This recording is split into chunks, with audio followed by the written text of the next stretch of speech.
Assalamualaikum warahmatullahi wabarakatuh. Alhamdulillahirabbil alamin wassalatu wassalamu ala asrofil mursalin wa ala alihi wa sahbihi asmain amma ba'du. Kaum muslimin rahimakumullah yang berbahagia. Marilah kita pertama-tama panjatkan puji syukur atas kehadirat Allah Subhanahu wa taala yang telah melimpahkan segala rahmat dan hidayahnya kepada kita semua, sehingga pada kesempatan kali ini kita bisa melaksanakan ibadah puasa penuh dengan keikhlasan dan ketulusan, dan semoga ibadah kita, puasa kita menjadi amal ibadah yang diterima oleh Allah Subhanahu wa taala. Tidak lupa salam dan sholawat kita sampaikan kepada junjungan Nabi besar kita, Nabi besar Muhammad SAW.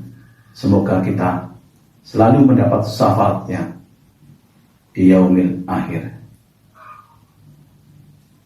Kaum muslimin rahimakumullah yang berbahagia,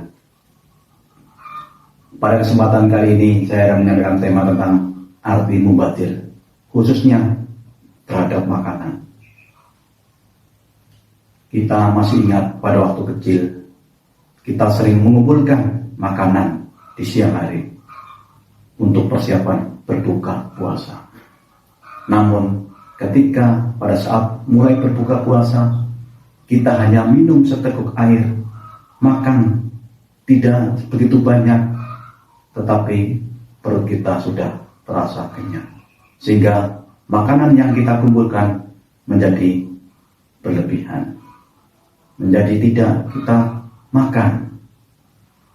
Atau ketika kita dewasa, menjelang berbuka puasa atau berbuka puasa, kita mengambil makanan yang begitu banyak, nasi yang ada di piring kita begitu banyak, tetapi begitu kita makan hanya separuh saja, kita rasanya sudah kenyang, sehingga separuh piring makanan menjadi sia-sia.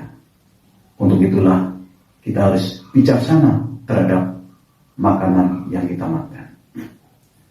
Seperti dalam surat Al-Isra ayat 26 yang artinya, berikanlah haknya kepada kerabat kita, orang miskin, orang yang dalam perjalanan, dan janganlah kamu suka menghambur-hamburkan harta secara boros. Atau ayat 27 surat Al-Isra yang artinya, sesungguhnya pemborosan itu adalah saudara-saudara setan, dan setan itu sangat ingkar terhadap Tuhannya.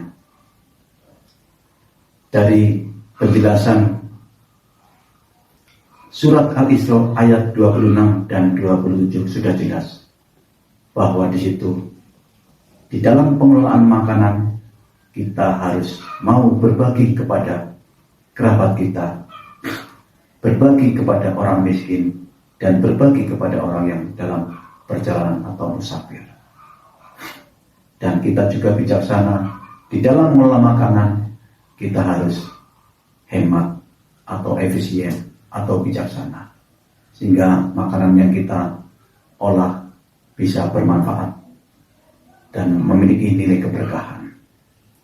Sebab membuang makanan adalah merupakan tindakan yang tidak disukai sama Allah, karena itu merupakan adalah salah satu perbuatan setan, sehingga sangat diharamkan.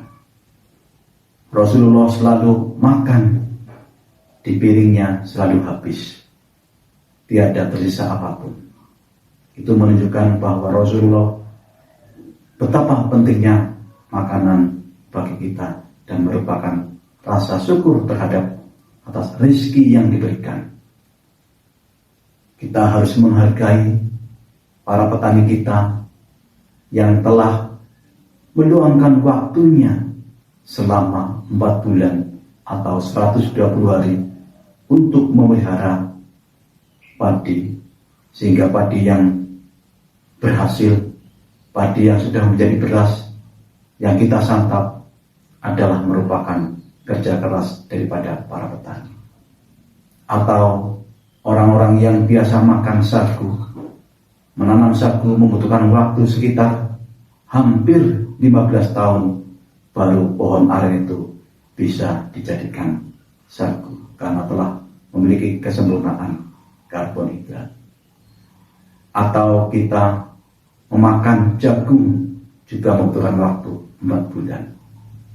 Nah, dari itu kita harus berpikir bahwa untuk mengolah sebuah makanan tidaklah mudah. Mungkin kita merasa cukup memiliki penghasilan yang lebih, sehingga kita tanpa menyadari menyia-nyiakan makanan. Atau ketidaktahuan kita bahwa makanan tidak boleh disia-siakan. Karena menyia-nyiakan makanan adalah merupakan kufur nikmat. Untuk itu, bijaksanalah kepada makanan. Kita boleh mengolah makanan secukupnya saja. Kalau misalnya keluarga kita hanya 4, ya hanya cukup untuk diri kita, istri kita, dan kedua anak kita. Dan tidak ada yang lebih. Kecuali kalau kita mau buat makanan yang banyak untuk berbagi kepada kerabat kita, saudara miskin, ataupun orang yang dalam perjalanan, itu dibolehkan. Dan kita memang tidak boleh memakan makanan yang basi, karena makanan yang basi itu beracun dan akan mengganggu kesehatan kita. Intinya, kita harus pandai-pandai di dalam mengelola makanan supaya makanan itu bermanfaat bagi diri kita, keluarga kita, agama kita, sehingga kita bisa menjadi orang-orang yang beriman atas pengolahan makanan. Demikian kultum dari saya. Apabila ada sesuatu yang kurang berkenan dan ada sesuatu yang kurang, mohon dikoreksi. Wabillahi taufiq wal hidayah. Wassalamualaikum warahmatullahi wabarakatuh.